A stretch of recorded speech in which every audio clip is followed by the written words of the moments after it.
Next, we take the uniform circular motion under the gravitational force.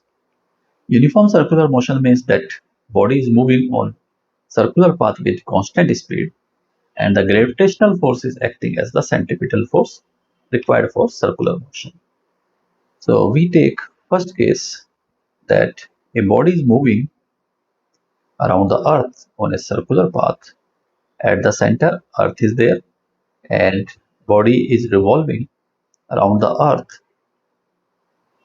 with speed v, and the radius of the circular path is capital R, and mass of the body is small m. So for circular motion required centripetal force will be equal to Fc.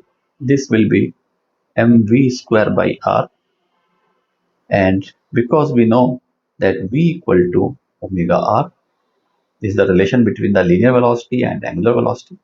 So we can write this is m omega r square by capital R, or finally we can write it as m omega square r. This is the equation number 1. And this centripetal force is provided by the gravitational force given by the Newton's law of gravitation.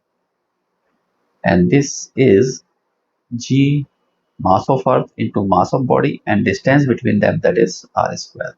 This is equation number 2. So equating equation number 1 and 2, we will have m omega square r is equal to g mem by r square. This small m, which is the mass of the body, get cancelled, and we will have omega square equal to g me by r cube. Because omega equal to 2 pi by capital T, where T is the time period, that is time taken by the body to complete the one circle.